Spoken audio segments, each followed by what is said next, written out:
Greetings, ladies and gentlemen. Welcome to the Crimson Wrestling Federation. I am commentator Havoc, the voice of the Crimson Wrestling Federation. On your left is the Crimson Reaper. On your right is the Crimson Blaze. All right, hey y'all. Third review of the weekend, just stacked with wrestling. Lots going on. Lots going on. Thank you for any. We're still just trying to grow. Thank you for any new subscribers, all of our viewers, the shorts, commentator Havoc. Just working on growing our channel and everything.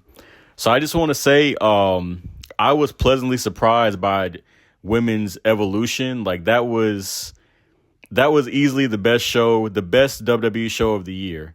And I wasn't even going to watch it. I wasn't even going to review it. But I was just very pleasantly surprised by what I saw in that show. Could it be that your expectations were so low? Maybe that's what so non-existent. Now, I mean, it was a good show. It was the best show of the year. And I won't even say it was an amazing show, but it was just... Triple H didn't write that show. I can definitely tell he didn't write. Everything that I own, that Triple H didn't write that show. But it was just such a breath of fresh air, like... That was like your typical pay-per-view like 2 years ago. There wasn't a bunch of ads. You actually got wrestling match after match. You could get into every match like that. It really was a breath of fresh air to how PLEs used to be. Yeah. So, and I really wasn't expecting that. Maybe it was the low expectations. And I enjoyed this more than All In, to be perfectly honest. Like I enjoyed this show more. It was more evenly paced. Yeah. It wasn't like... It was the perfect in between. Saturday Night Main Event, you pretty much you got nothing. That's what I'm saying. It's kind of like an NXT show.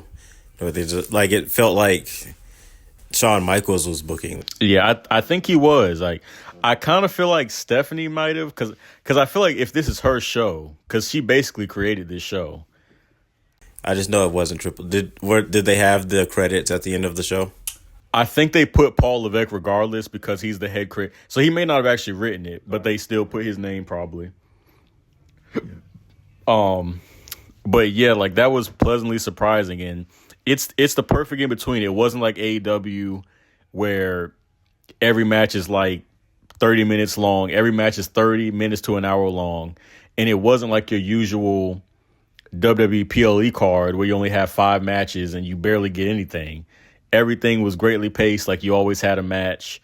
So it was refreshing. Like it's the well-balanced wrestling show that we really don't get anymore nowadays. And I was really entertained by I really kind of decently enjoyed everything. Like I either thought it was solid or it was really good. Yeah. So I guess just to run through the card, not to, because we've been reviewing all week, not to take up too much time.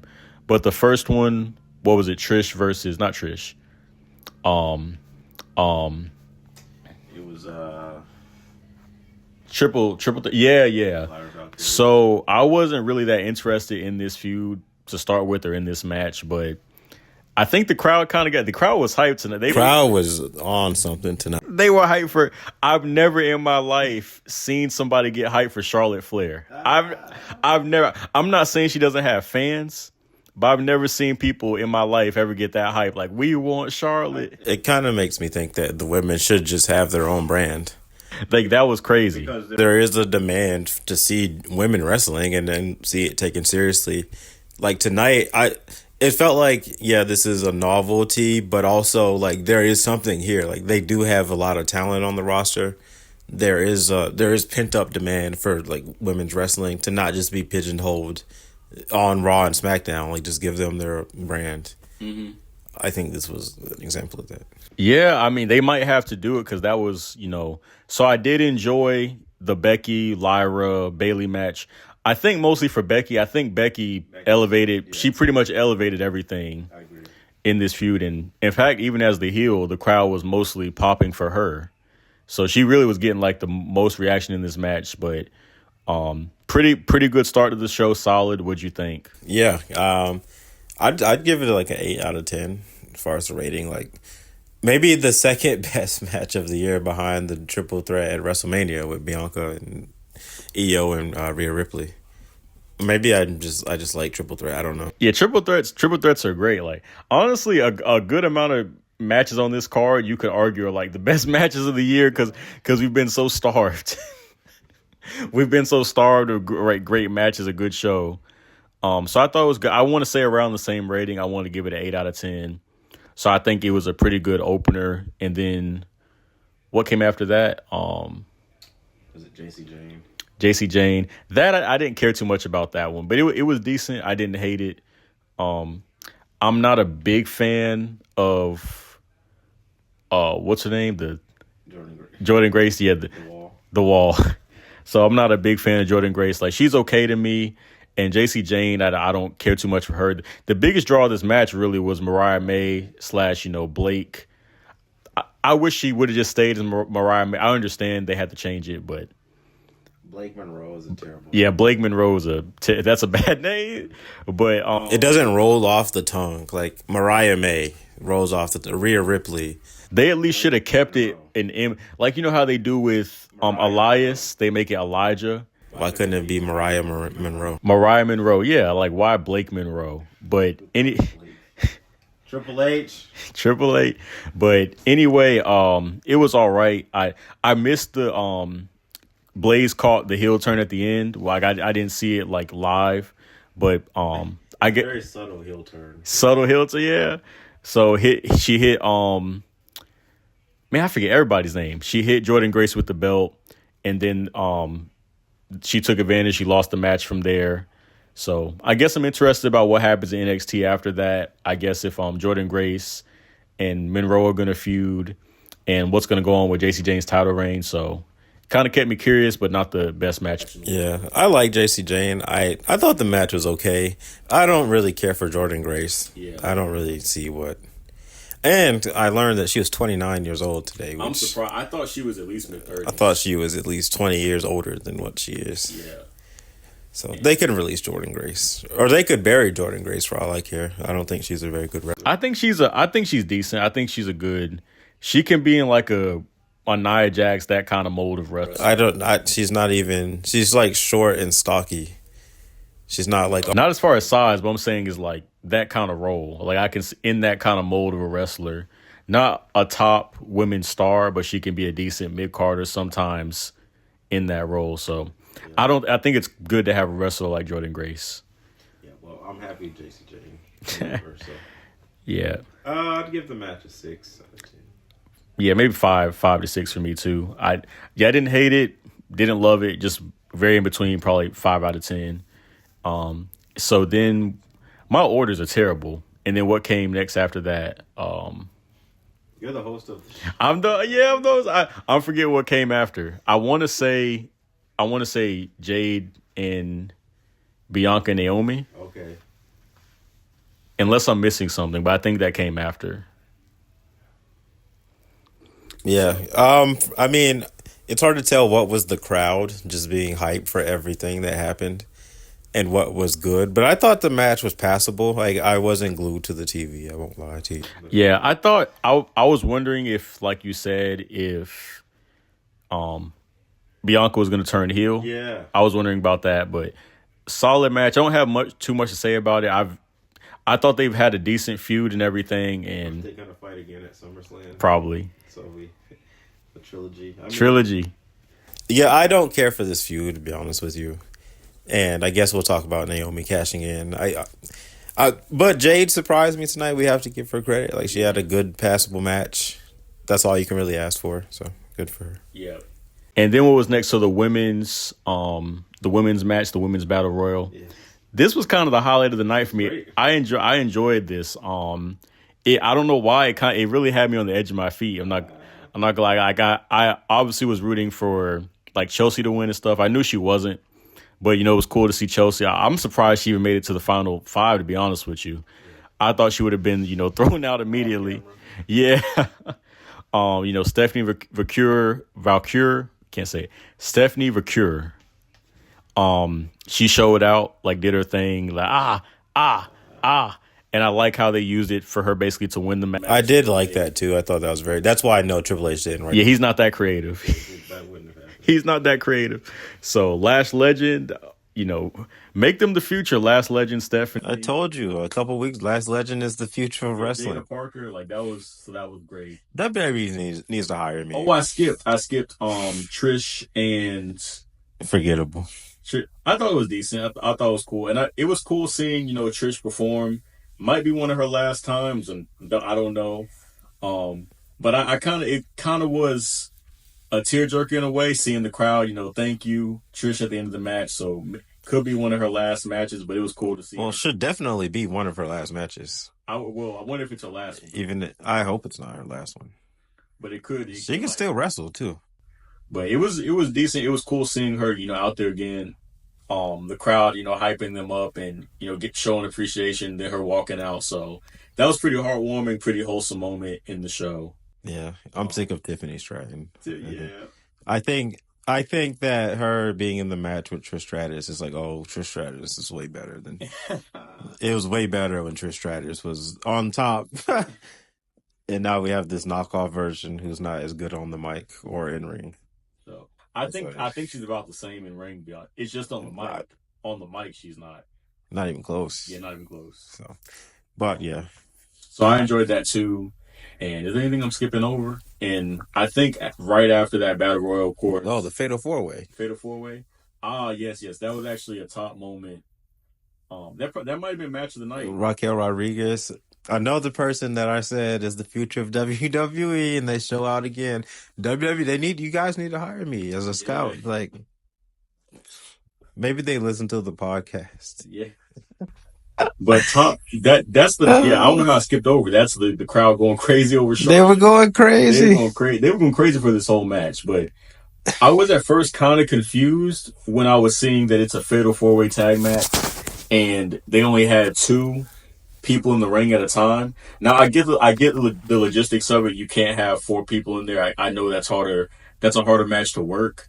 But I just found it kind of stupid how, because I was thinking, well, how is any other team supposed to get to the match? Yeah. If their partner's not in there, how are they supposed to ever unless someone gets close and they just reach out and tag. But why would you want to get in the match? Why not just wait until somebody hits their finisher and then break up the pin and then drag the person to the corner, tag in? Yeah, it's crazy. So you're essentially it's kind of like what's called a 4-on-4, pretty much, because you're tagging with the people on the side of you, but you're not tagging with. It's really like a 2-on. It's like a 4v4, basically. It's a 4v4, but it's not. Because you can tag in people on your side, but they're not actually on your team. It's really like a 2-on-6. So it's very weird. Yeah. But I thought the match was fun. I thought it flowed very well. Roxanne Perez can kick rocks. She was the worst person, like noticeably to me, the worst person in this match. It's even worse when you're small and 4'11" and you're bad. And slow. Not very fluid. Like if Alexa Bliss was bad, she'd be Roxanne Perez. Not like a great look at all. Like I'm not sure why Roxanne Perez is in the spot she's in. Yeah, it's bad. Now I know you said Zara is bad as well. Zara is also very bad, but it kind of helps at least if you have size to you. If you're bad and you're small, it's just the worst combination. There was a spot where Zara was trying to suplex somebody. And like the point of the spot, was it Alexa Bliss? Alexa Bliss? The point of the spot is like, look how strong Zarya is, and she's struggling, and she's also struggling to do it. Okay, so you're buried, but Sol Ruka showed out. Oh yeah, I love that move. I've never seen a finisher like that, like a flipping RKO, and it's more impressive than the RKO. Than the RKO. Like it's kind of I like how. Why does she keep getting pinned? So Ruka, she took the pin in this match. Hey, maybe knows, man. Triple H got his. He doesn't like her because she's cool. Nah, bro, he don't like you because she's an interesting character. Therefore, we have to bury her. So, but overall, I did enjoy this. I want to give this again. I might go up to 9. I might give this like an 8 to 9 out of 10. So I thoroughly enjoyed that too. I give it a 7.5. 7.5. Yeah, 8. So, and then I'll finally get to the main event.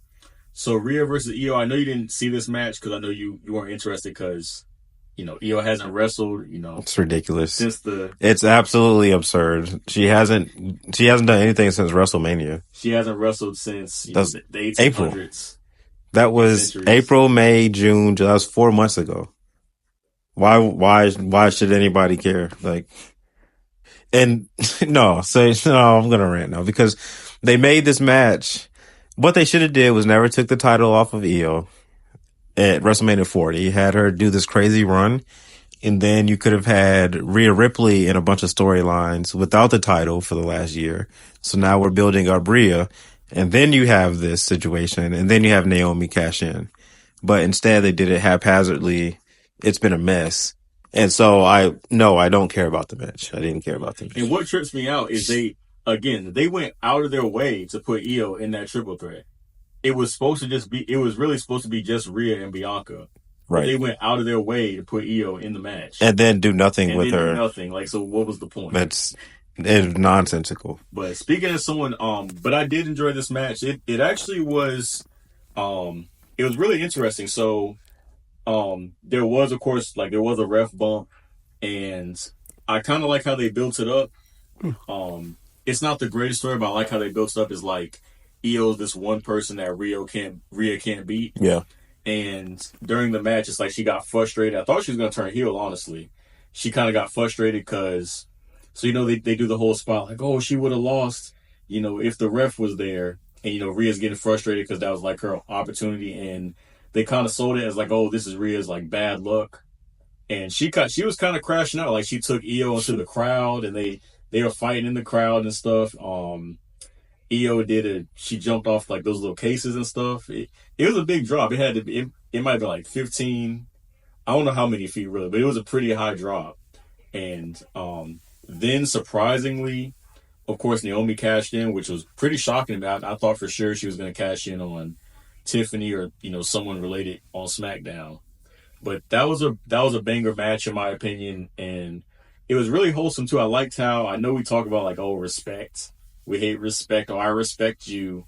But I thought it was pretty wholesome how, Rhea and Io hugged at the end, because it was like a great match, hard fought, and then they both pretty much got cashed in on. And I thought it was a pretty wholesome ending, like, to the show in a way, because it's like, oh, we did that, for women's wrestling and stuff. So, yeah, I guess you can. There's nothing I can say about it. I don't care about Naomi. I still don't care about. So I mean, congratulations to Naomi though. But I'll say, yeah, easily the best wrestling show of the year. I don't know if it might just be my low expectations too. I wasn't expecting much. It has to be the low expectations. Because I wasn't even going to watch this. I wasn't even going to watch this show.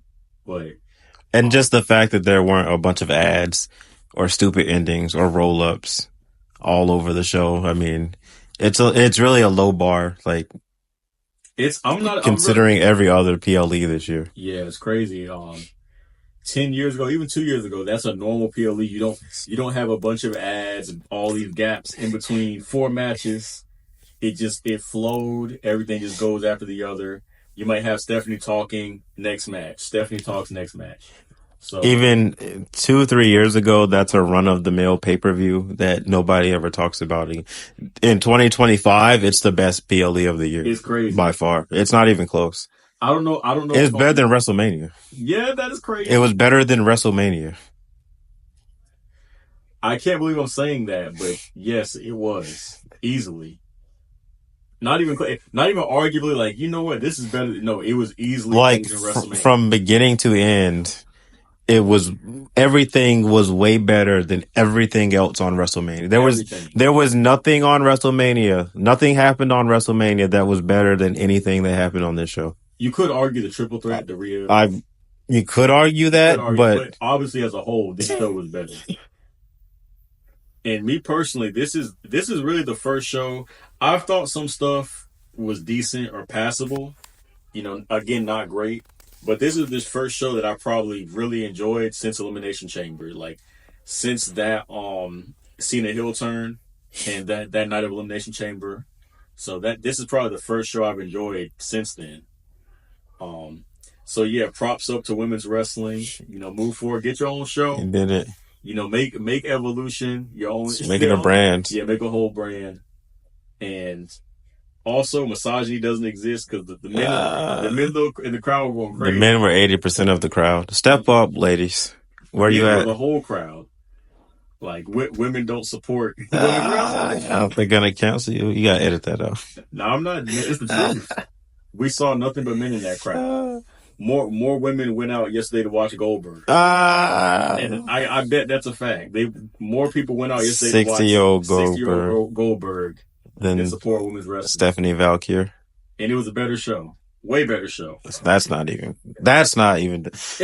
Nothing happened on Saturday Night Main Event that was even close to the worst thing. If you made the worst thing that happened on Evolution and made it twice as bad, it would still be 4 times better than anything that happened on Saturday Night Main Event. Because nothing happened. And to tell you the truth, I enjoyed this more than... I may have said that. I enjoyed it more than All In. And which I might be crazy to some people because I know people love... I just think it's just more familiar than AEW. And there was some great stuff on All In, don't get me wrong. Like, probably the best stuff on All In is better than anything on this show. But as a whole, I enjoyed this show more. Yeah. I don't know. Not every match was 30 minutes. So yeah, it gets to a point. If every match is 30 minutes, you're kind of just like, it gets to a chore at a certain point. Like, oh, I know I'm going to have to wait 30 minutes for what I'm really interested in. Yeah. So, any other comment? I know you didn't watch the whole thing. So what do you give as a full rating? I'll give it a 6.5. 6.5 out of 10. Yeah. I want to say 8. 8. And it wasn't even amazing, but by far, I gotta say the best show of the year. Yeah, I'd really want to sleep on it because I agree it was a great show. But when you're coming from Saturday Night's Main Event being a 0, and the low expectation, we did just see All In too, by the way. So I'm kind of thinking it wasn't really my low expectations because I don't think it was as good as All In though. I personally think it was better because we kind of had high expectations for All In. Yeah. So that's what I'm trying to balance. The high expectations. If I think it's better than All In, then I don't think it's just my low expectations. Like, that's the reason I think it's good. Oh, it's better than All In because it wasn't 6 hours. It was half of the time. It's kind of hard to judge. But that was that. So overall, I give it a 6 out of 10. I'll say a 7. Let's say 7. Evolution. Let's say 6.9 out of 10. 6.9? No, let's say randomly. Yeah. Oh, I'll give it a 0.2 out of 0.6 personally. 0.2 out of 0.3. So breath of fresh air for WWE. Really much needed show. Well, it's not gonna matter because it's just one. I know, but still, it really was much needed, in my opinion. So I think that's everything. Any other comments? All right, Crimson Brothers out. Havoc, take it away. I know he's gonna be fuming, loving this show. But that's a smart man at the end of the day. Peace out.